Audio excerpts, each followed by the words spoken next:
ನಮಸ್ಕಾರ ಎಲ್ರಿಗೆ ಸಹ. ಸೊ ಇವತ್ತಿನ ವಿಷಯ ಅಂತ ಹೇಳಿದ್ರೆ, ಈ ವಾರದಲ್ಲಿ ನೀವು ಇಲ್ಲಿಯವರೆಗೆ ಒಂದು ಎಪಿಸೋಡ್ ನೋಡಿದಿರಿ. ಸೊ ನಾಳೆ ನಮಗೆ ಕಳಪೆ ಯಾರು ಉತ್ತಮ ಯಾರಿಗೆ ಅಂತ ಒಂದು ಗೊತ್ತಾಗ್ತದೆ. ಸೊ ಈ ವಾರದಲ್ಲಿ ಗೆಸ್ಟ್ಗಳು ಬಂದಿದ್ರು ಅಂತ ಹೇಳಿದ್ರೆ, ಹಳೆ ಸೀಸನ್ ಗೆಸ್ಟ್ಗಳೆಲ್ಲ ಬಂದು ಯಾವ ರೀತಿ ಆಟ ಆಡಿದ್ರು, ಎಷ್ಟು ಗಿಲ್ಲಿಗೆ ತುಂಬ ಜನ ಟಾರ್ಗೆಟ್ ಮಾಡಿಕೊಂಡು ಬಂದ ರೀತಿ ಥರನೇ ಇತ್ತು. ಎಲ್ಲನೂ ಗಿಲ್ಲಿ ಹತ್ರನೇ ಮಾಡಿಸಿದ್ರು ಮತ್ತು ಗಿಲ್ಲಿನೂ ಅದೇ ಥರ ವರ್ತನೆ ಮಾಡಿದ್ರು. ಸೊ ಇದರ ಬಗ್ಗೆ ನಾಡ್ದು ಕಿಚ್ಚ ಸುದೀಪ್ ಅವರು ಬಂದು ಮಾತಾಡ್ತಾರೆ. ಈ ವಾರದಲ್ಲಿ ಯಾರಿಗೆ ಉತ್ತಮ ಹೋಗುದು ಅಂತೇಳಿ ನೋಡ್ಕೊಂಡು ಹೋಗುದಾದ್ರೆ, ಈ ವಾರದಲ್ಲಿ ಕರೆಕ್ಟಾಗಿ ಒಬ್ಸರ್ವ್ ಮಾಡ್ಬೇಕಂತ ಹೇಳಿದ್ರೆ, ಈ ಕಿಚನ್ ಡಿಪಾರ್ಟ್ಮೆಂಟಲ್ಲಿ ಅಡುಗೆ ಮಾಡಿದ್ದಾರೆ ನೋಡಿ, ರಘು ಆಗಲಿ ಮತ್ತು ಸೂರಜ್ ಆಗಲಿ, ಇನ್ನು ಧನುಷ್ ಆಗಲಿ, ಮೈನ್ ಸೂರಜ್ಗೆ ಈ ವಾರದಲ್ಲಿ ಗ್ಯಾರಂಟಿ ಉತ್ತಮ ಸಿಗಬೇಕು. ಯಾಕಂತ ಹೇಳಿದರೆ, ಅಡುಗೆ ಮಾಡುವ ವಿಚಾರದಲ್ಲಿ ಅದು ಮಾತ್ರ ಅಲ್ಲದೆ, ಎಲ್ಲಿ ಮಾತಾಡಬೇಕು, ಎಲ್ಲಿ ಯಾವ ಥರ ಮಾತಾಡಬೇಕು ಅಂತ ಹೇಳಿ ಕ್ಲಿಯರಾಗಿ ಈ ವಾರದಲ್ಲಿ ಕರೆಕ್ಟ್ ಎಲ್ಲಿ ಪಾಯಿಂಟ್ ಬೇಕು ಆ ಜಾಗದಲ್ಲಿ ಹೋಗಿ ಕರೆಕ್ಟ್ ಪಾಯಿಂಟಲ್ಲಿ ಮಾತಾಡಿದ್ದಾರೆ. ಸೊ ಒಂದು ಗಿಲ್ಲಿ ಹತ್ರ ಸಮಾಧಾನ ಮಾಡುವಾಗಲಿ ಅಥವಾ ಅಶ್ವಿನಿ ಅವರ ಹತ್ರ ಮಾತಾಡುವಾಗಲಿ, ಒಂದು ಎಲ್ಲ ಟಾಸ್ಕ್ನಲ್ಲೂ ಅಂತ ಹೇಳಿದ್ರೆ ಅವರು ಅತಿಥಿಗಳು ಏನು ಹೇಳಿದರೂ ಸಹ ಎಲ್ಲದಕ್ಕೂ ರೆಡಿ ಇದ್ದ ಒಂದು ಏಕೈಕ ವ್ಯಕ್ತಿ ಅಂತ ಹೇಳಿದರೆ ಅದು ಸೂರಜ್.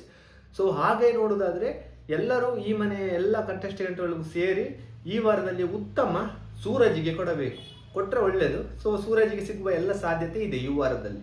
ಬಾಕಿಯವರಿಗೆ ಕಂಪೇರ್ ಮಾಡಿದರೆ ಎಲ್ಲರೂ ಚೆನ್ನಾಗಿ ಆಟ ಆಡಿದ್ದಾರೆ, ಬಟ್ ಸೂರಜ್ ಸ್ವಲ್ಪ ಚೆನ್ನಾಗಿ ಆಟ ಆಡಿದ್ದಾರೆ. ಅಡುಗೆ ಮಾಡೋದೊಂದು ಸಾಮಾನ್ಯ ವಿಷಯ ಅಲ್ಲ. ಗಡಿ ಬೇರೆ ಬೇರೆ ರೀತಿಯ ವಿಧವಾದ ಫುಡ್ಗಳನ್ನು ಅವರು ಎಕ್ಸ್ಪೆಕ್ಟ್ ಮಾಡ್ತಿದ್ರು, ಯಾರು ಹೇಳಿ, ಮಂಜು ಅವರು. ಸೊ ಹಾಗಾಗಿ ನಾವು ಸೂರಜ್ ಅವರಿಗೆ ಈ ವಾರದ ಉತ್ತಮ ಸಿಗಬೇಕು. ನೆಕ್ಸ್ಟ್ ನೀವು ಕಳಪೆ ಯಾರಿಗೆ ನೋಡೋದಾದರೆ, ಕಳಪೆಗೆ ತುಂಬ ಹೆಸರುಂಟು ಈ ವಾರದಲ್ಲಿ.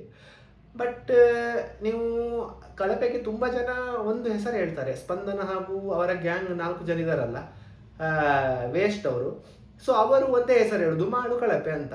ಅವರಿಗೆ ಮಾಡು ಬಿಟ್ಟರೆ ಬೇರೆ ಯಾರು ಕಾಣಲ್ಲ. ಬಟ್ ಈ ವಾರದಲ್ಲಿ ಮಾಡುವವರು ಚೆನ್ನಾಗಿ ಆಟ ಆಡಿದ್ದಾರೆ. ಸೊ ಹಾಗಾಗಿ ಆಟದ ವಿಷಯದಲ್ಲಿ ನೋಡೋದಾದರೆ ಅಥವಾ ಮನೋರಂಜನೆ ವಿಷಯದಲ್ಲಿ ನೋಡೋದಾದರೆ ಮಾಳುವವರಿಗೆ ಕಳಪೆ ಕೊಡಬಾರ್ದು. ಬಟ್ 4 ಜನ ಮಾಳುವವರಿಗೆ ಕೊಡ್ತಾರೆ. ಉಳಿದವರೆಲ್ಲ ಈ ವಾರದಲ್ಲಿ ಮೈನ್ ಕಳಪೆ ಕೊಡುವ ಏಕೈಕ ವ್ಯಕ್ತಿ ಯಾರು ಅಂತ ಹೇಳಿದ್ರೆ ಅದು ಗಿಲ್ಲಿ.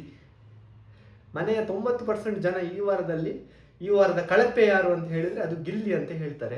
ಸೊ ಇದಕ್ಕೆ ಮೈನ್ ರೀಸನ್ ಅಂತ ಹೇಳಿದ್ರೆ, ಗಿಲ್ಲಿ ಅವರು 2 ದಿನ ನಡೆದುಕೊಂಡ ವರ್ತನೆ ಅಂತ ಹೇಳಿದ್ರೆ, ಗಿಲ್ಲಿದು ತಪ್ಪು ಅಂತ ಹೇಳೋಕ್ಕಾಗಲ್ಲ ನಾವು. ಬಟ್ ಸ್ಟಾರ್ಟಿಂಗ್ ಬಂದಾಗಲೂ ಅವರಿಗೆ ಗೆಸ್ಟ್ಗಳಿಗೆ ಬೇರೆ ಥರನೇ ಸ್ವಲ್ಪ ಟಾಂಗ್ ಕೊಟ್ಟದ್ದು, ಅದೆಲ್ಲ ಆ ಗೆಸ್ಟ್ಗಳಿಗೆ ಇಷ್ಟ ಆಗಿಲ್ಲ. ಎಸ್ಪೆಷಲಿ ಆ ಮಂಜುಗೆ ಗಿಲ್ಲಿ ಅವರು ಹೇಳಿದರು ನೋಡಿ, ಮೊದಲನೇ ಮದುವೆನ ಅಥವಾ 2ನೇ ಮದುವೆನ ಅಂತ ಹೇಳಿ. ಅದೊಂದು ಕಾಮಿಡಿ ರೀತಿಯಲ್ಲಿ ಗಿಲ್ಲಿ ಹೇಳಿದ್ದು, ಬಟ್ ಮಂಜುಗೆ ಅದು ಸೀರಿಯಸ್ ಆಗಿ ಕಾಣಿತು. ಬಟ್ ಅದು ಆ ಥರ ಹೇಳಬಾರ್ದಿತ್ತು.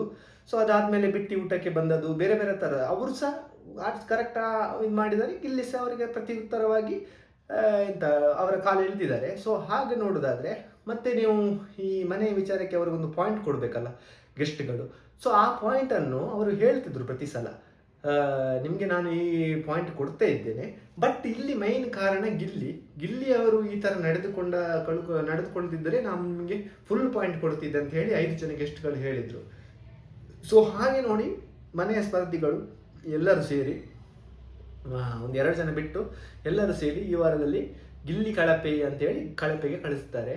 ಸೊ ಈ ವಾರದಲ್ಲಿ ಕಳಪೆ ಗಿಲ್ಲಿಗೆ ಹೋಗುವ ಸಾಧ್ಯತೆ ಎಲ್ಲ ಜಾಸ್ತಿ ಇದೆ. 90% ಗಿಲ್ಲಿ ಹೋಗ್ತಾರೆ. ನೆಕ್ಸ್ಟ್ ಉತ್ತಮ ಸ್ಪಂದನ ಇವರಿಗೆ ಸೂರಜ್ಗೆ ಸಿಕ್ಕಿದ್ರೆ ಒಳ್ಳೆಯದು. ಸೊ ನಿಮ್ಮ ಪ್ರಕಾರ ನಿಮಗೆ ಯಾರು ಈ ವಾರದಲ್ಲಿ ಉತ್ತಮ, ಯಾರು ಕಳಪೆ ಅಂತೇಳಿ ಕಮೆಂಟ್ ಸೆಕ್ಷನಲ್ಲಿ ಒಂದು ಕಮೆಂಟ್ ಹಾಕೋದು ಮರಿಬೇಡಿ. ಯಾರಾದರೂ ಹೊಸಬರು ನನ್ನ ಚಾನಲ್ ನೋಡ್ತಿದ್ರೆ ದಯವಿಟ್ಟು ಸಬ್ಸ್ಕ್ರೈಬ್ ಮಾಡಿ ವಿಡಿಯೋ ನೋಡಿ. ಇನ್ನು ಹೊಸ ವಿಡಿಯೋದೊಂದಿಗೆ ಬರ್ತೇನೆ. ಅಲ್ಲಿವರೆಗೆ